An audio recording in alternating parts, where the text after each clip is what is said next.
तो हमने दो वीडियो देख लिए थे इंडियन यूनियन बजट का। पहले वीडियो में हमने समझा था कि इंडियन यूनियन बजट क्या है, बजट क्या होता है, क्यों बनाया जाता है। बाद में सेकेंड वीडियो में हमने कुछ हिस्टोरिकल बातें की थी कि फ़र्स्ट टाइम बजट कब प्रेजेंट हुआ था, बजट का टाइमिंग क्या रहता है, बजट कौन प्रेजेंट करता है, किसने कितने बार बजट प्रेजेंट किया था। हमने कुछ देखा था एनुअल फाइनेंशियल स्टेटमेंट क्या होता है, आर्टिकल 112 में आर्टिकल 112 होता है कंस्टिट्यूशन का, वो क्या बोलता है। बाद में हमने कंसोलिडेटेड फंड्स देखा था, कंटिजेंसी फंड देखा था, पब्लिक अकाउंट्स देखा था। ठीक है, वो भी ये सारा आपने डिटेल में समझ लिया है, आप अपने नोट्स में ये सब लिख भी लिया है आपने।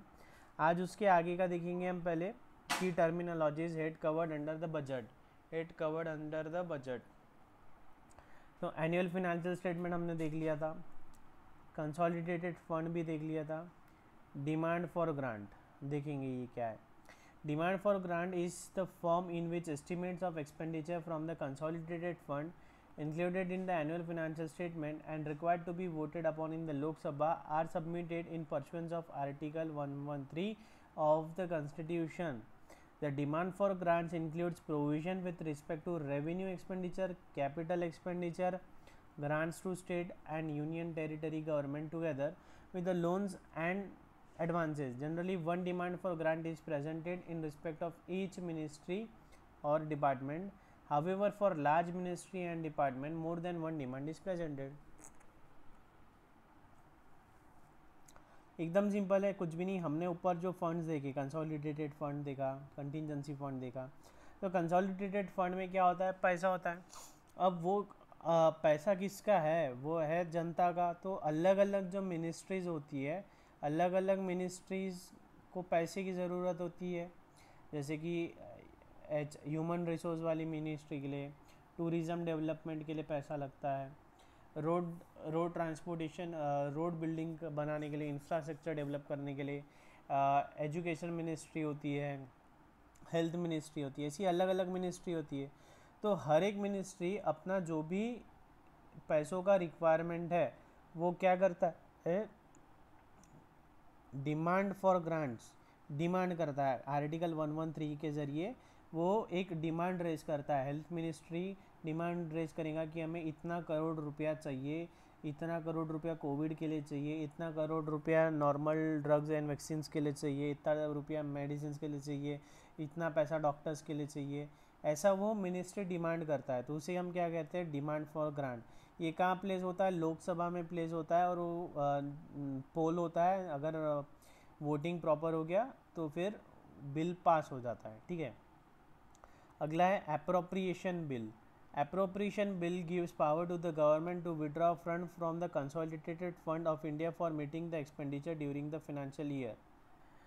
Appropriation fund gives power to the government to withdraw funds from the consolidated funds of India for meeting the expenditure during the financial year. Post the discussion on budgets, proposals and the voting on demand for grants, the government introduces the appropriation bill in the Lok Sabha. It is intended to give the authority to the government to withdraw from the consolidated fund the amounts so voted for meeting the expenditure during the financial year.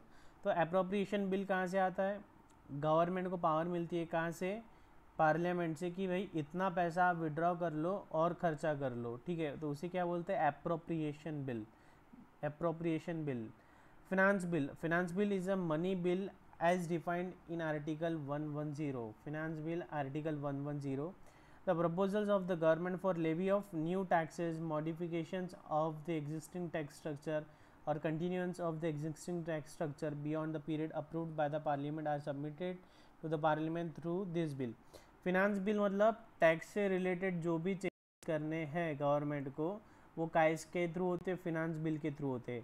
जैसे कि tax के rates कम ज़्यादा करना है, नया tax लाना है, या कोई पॉलिसीज़ कम ज़्यादा करनी है, नवी पॉलिसी इम्प्लीमेंट करनी है, जूनी पॉलिसी विड्रॉ करनी है, तो ये सब कैसे होता है, फिनांस बिल के ज़रिए होता है। ठीक है, कंटिजेंसी फंड देख लिया था हमने, आपातकालीन इमरजेंसी फंड होता है। पब्लिक अकाउंट भी देख लिया था हमने, जैसे कि पीपीएफ वगैरह होता है, PPF small savings and so on.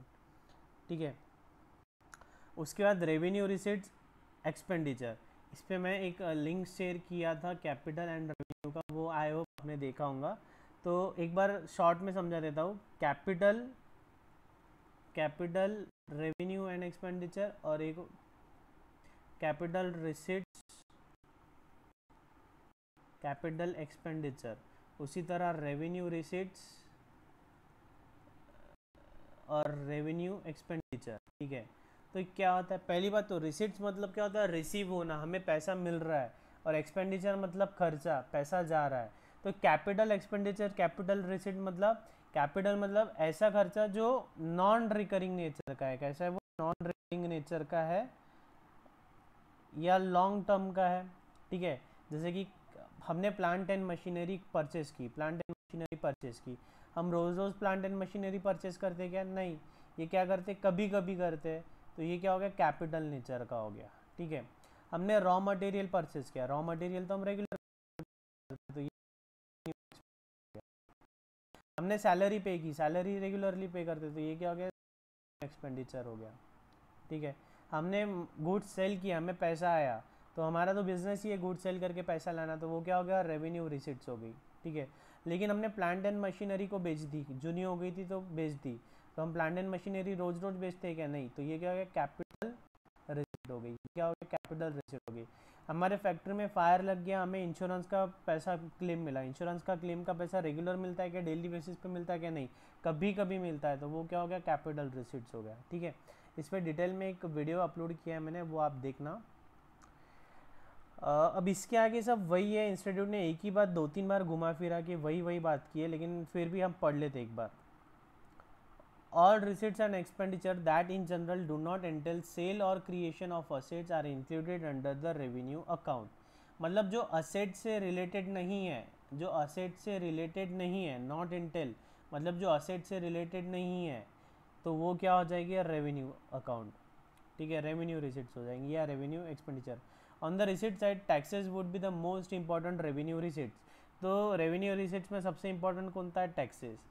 Government taxes regular basis पे कलेक्ट करती है ना, गवर्नमेंट टैक्सेस रेगुलर बेसिस पे कलेक्ट करती है, तो टैक्सेस क्या है, गवर्नमेंट के लिए रेवेन्यू रिसिट्स है। ठीक है, on the expenditure side anything that does not result in the creation of asset is treated as revenue expenditure. Salary, subsidies, interest payment. ठीक है, गवर्नमेंट अगर देखो गवर्नमेंट का ऐसा खर्चा जिसके वजह से कोई असेट क्रिएट हो रही है, तो उसे हम क्या बोलेंगे, कैपिटल एक्सपेंडिचर। ठीक है, सैलरी देने से कोई असेट क्रिएट हो रही है क्या, सब्सिडी देने से कोई असेट क्रिएट हो रही है क्या, नहीं, तो फिर ये क्या हो गया, हमारे रेवेन्यू एक्सपेंडिचर। अब देखते हैं capital expenditure. All receipts and expenditure that liquidate or create an asset would in general be accounted for capital, would be accounted as capital account. ठीक है, अगर हम कोई असेट बेच रहे हैं, उससे हमें पैसा आ रहा है, तो वो क्या हो जाएंगी, कैपिटल रिसिट। ठीक है, और कोई असेट खरीद रहे हैं, तो वो क्या हो जाएगा, कैपिटल एक्सपेंडिचर, मतलब वो कैपिटल नेचर का हो जाएगा। For instance if the government sells shares in the public sector companies like it did in the case of Maruti, it is in effect of selling an asset. जैसे कि government ने उसकी कोई कंपनी बेची, जैसे कि अशोका होटल्स गवर्नमेंट ने बेची, जो गवर्नमेंट की थी पहले, तो इसका मतलब क्या हुआ, गवर्नमेंट ने अपनी असेट्स कम की है, तो वो क्या हो गया, हमारा कैपिटल रिसिट हो गया। On the other hand, if the government give someone a loan from which it expects to receive interest, that expenditure would go under capital account. On the other hand, if the government give someone a loan from which, अच्छा वही बात फिर से repeat की है। ठीक है, तो सिंपल है ये, आपको एक बार कैपिटल और रेवेन्यू रिसिट और एक्सपेंडिचर पढ़ना है। In respect of all the funds the government has to prepare revenue budget and capital budget. Government को 2 बजट बनाने पड़ते हैं, कैपिटल बजट बनाना होता है, एक revenue budget. Contingency fund is clearly not that important. Public account is important in that it gives a view of select savings and how they are being used, but not that relevant from the budget perspective.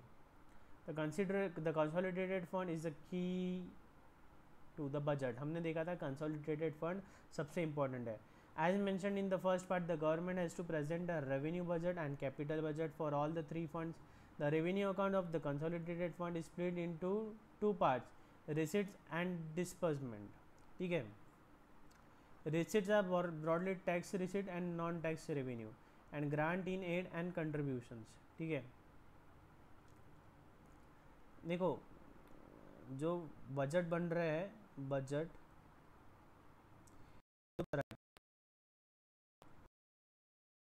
Revenue, capital और revenue. अब revenue में दो बातें आ गई, मतलब receipts, मतलब disbursement, disbursement मतलब expenditure. अब रिसिट्स में दो बातें आ गई, tax receipts, non tax receipts, tax receipts, non tax receipts. बना लो ये flow chart. Preparing a budget, pause करके बना लो। Preparing a budget is extremely tedious and lengthy process. It begins with the budget division issuing circulars to all the ministries, state, union, territories, autonomous bodies, department and the defense forces who are asked to submit the expenditure estimates for the upcoming year. Extensive consultations are held between union ministers and department of expenditure of the finance ministry once the estimates have been submitted. तो budget कैसे क्या होता है कि हर एक ministry को बोला जाता है कि बजट बनाओ, आपके जो भी एस्टिमेटेड खर्चे हैं साल भर के वो हमें बताओ, कितनी रिसीट होने वाली है आपको और कितने खर्चे होने वाले हैं उसका डिटेल हमें दो, ठीक है। In the meantime the department of economic affairs and department of revenue meet stakeholders such as farmers, business, FIIs, FIIs मतलब इंस्टीट्यूशनल इन्वेस्टर्स, FII मतलब foreign institutional investors, and civil society groups to take their views. Once the pre-budget meetings are over, a final call on the tax proposal is taken by the finance minister. The proposals are discussed with the prime minister before the budget is finally prepared.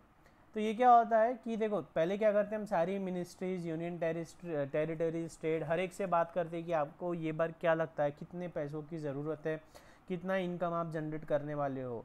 और उसी के साथ साथ department of economic affairs क्या करता है, farmers से मिलता है, बिजनेसमैन से मिलता है, इकोनॉमिक्स से मिलता है, इन सब लोगों से मिलता है और उनके ओपिनियन लेता है इकोनॉमी को लेके या उनकी रिक्वायरमेंट्स को लेके, ठीक है।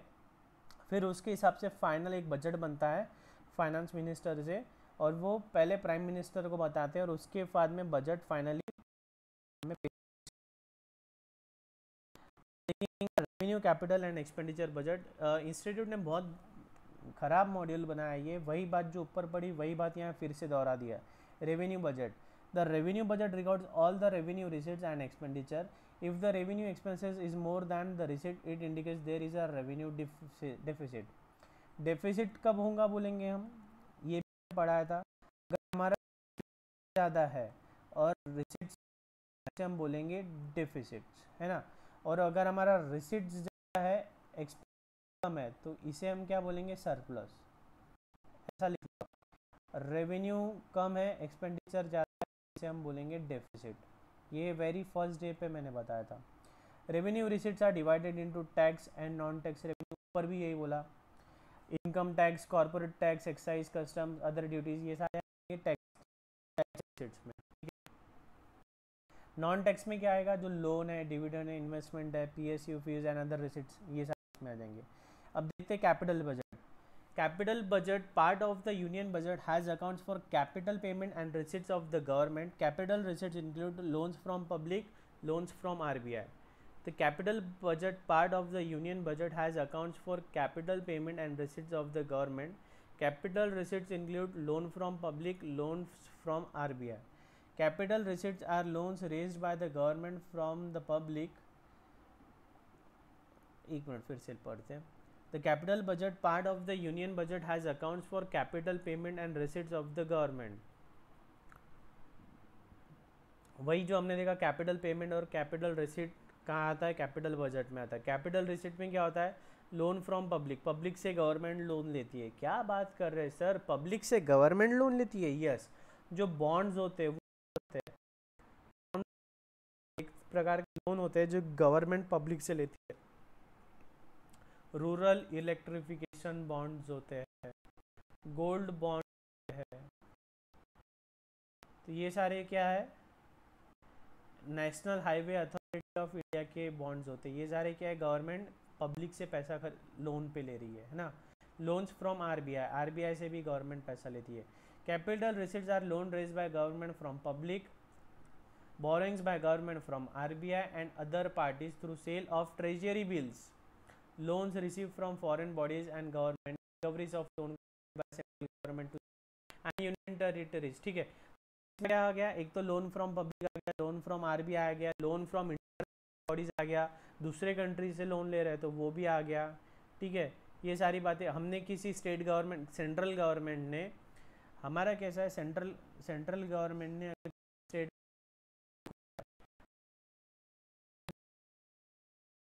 कैपिटल रिसीट हो जाएगा, क्या हो जाएगा, कैपिटल रिसीट। अब देखते हैं expenditure budget. The expenditure budget refers to the estimated expenditure of the government during a given financial year. It shows the capital and revenue disbursement of various ministries, department and present it under plan and non-plan. Expenditure budget provides analysis of various types of expenditure. Demand for grants of the central government is also part of expenditure budget. Expenditure मतलब हमारे खर्चे का budget, खर्चा कितना होने वाला है, तो ये कैपिटल और रेवेन्यू बजट के अंदर ही बजट आ जाता है, कैपिटल एक्सपेंडिचर बजट और रेवेन्यू एक्सपेंडिचर बजट। ठीक है, अब देखो यहाँ फिर से इन्होंने वही बात कर ली, कैपिटल बजट और revenue budget, major components of revenue and capital budget, फिर से वही बात कर ली। Government receipt which neither create asset nor reduce any liability are called revenue receipt, ऊपर भी यही बोला उन्होंने। ठीक है, essentially there are current income receipts from the government from all sources. Revenue receipts are further classified in tax and non tax.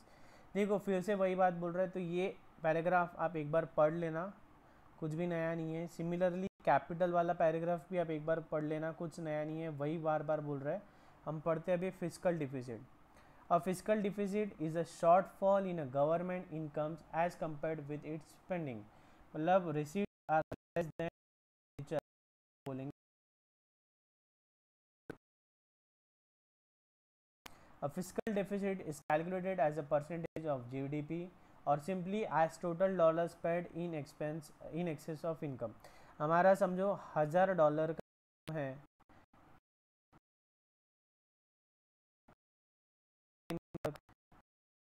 $500 का deficit है, $500 का डेफिसिट है।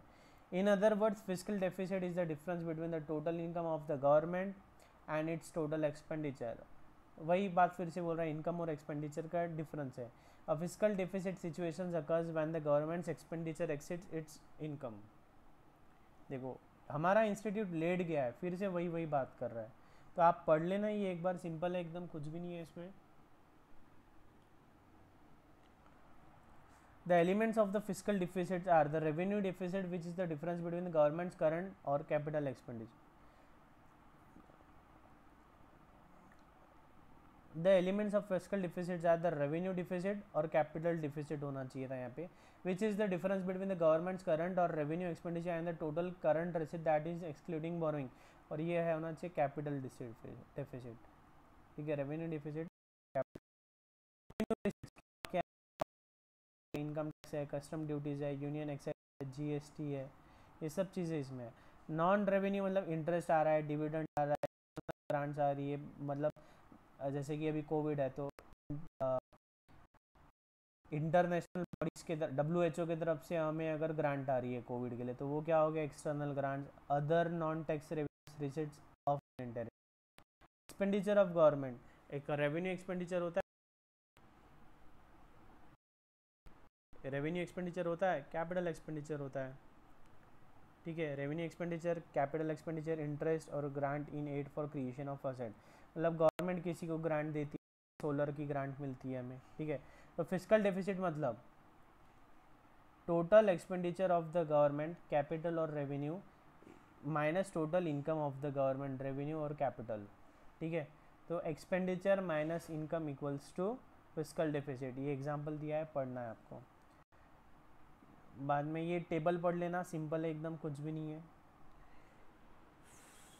टेबल पढ़ लेना ऐसे ही, ये एक नॉलेज पॉइंट ऑफ व्यू से दिया हुआ है, ये टेबल आपको पढ़ना है।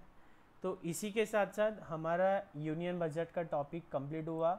बहुत ही सिंपल टॉपिक है, बहुत ही छोटा, पढ़ना है ज़रूर, इंटरेस्टिंग टॉपिक है। ओके, सिंपल है, इजी है, पढ़ना है आपको। रिपीटेड चीज़ें बोलिए, आपको इसमें बस ध्यान देना है कि बजट क्या है, कैसा है, कैपिटल और रेवेन्यू क्या होता है, ये आपको पढ़ना है। Okay, bye, take care.